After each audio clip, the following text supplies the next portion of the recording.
ezele o ime oriyemu Daniel onio ekeni maketere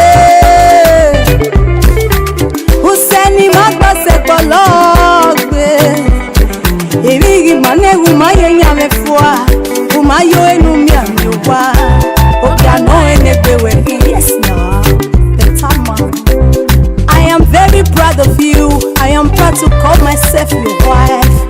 You be my daddy. Eto ne kwiba ya egbe, to no pa ma ya segbe. Ise. Osanara uwase, ogwa simenu rieme, ogwa imegenu ya wemena.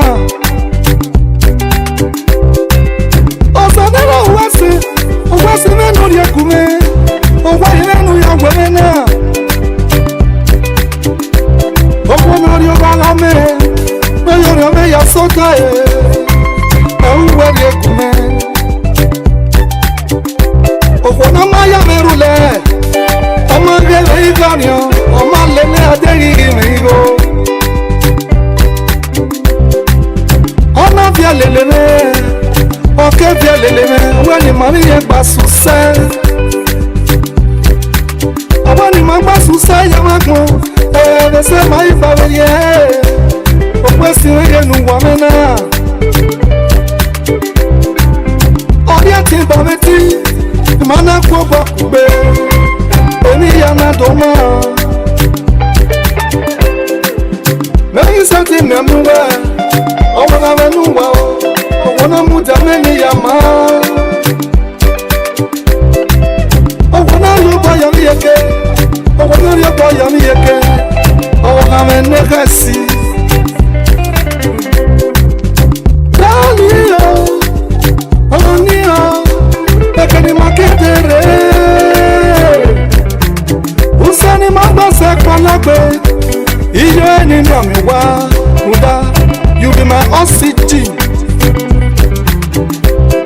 Anayo ero wayo I'm so proud of you You be my mommy You be my mommy You be my mommy Etone kwi maya ebe Etone fa mange yansegbe ae Dali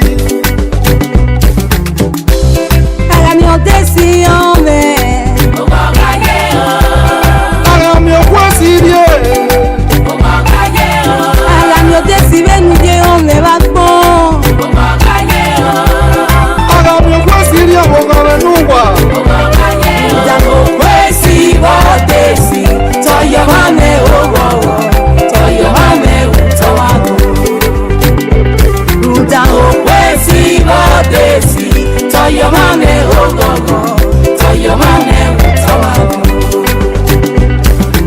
Baba Felice otia semeni yagara Orí ọ̀sà no pebu Felice mero biolose Felice mero mona biese Oda fe patient E parti mere niye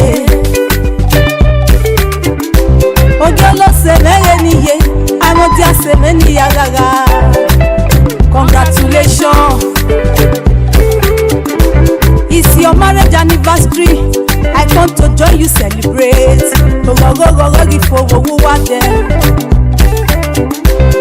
Only congratulations is permitted in your home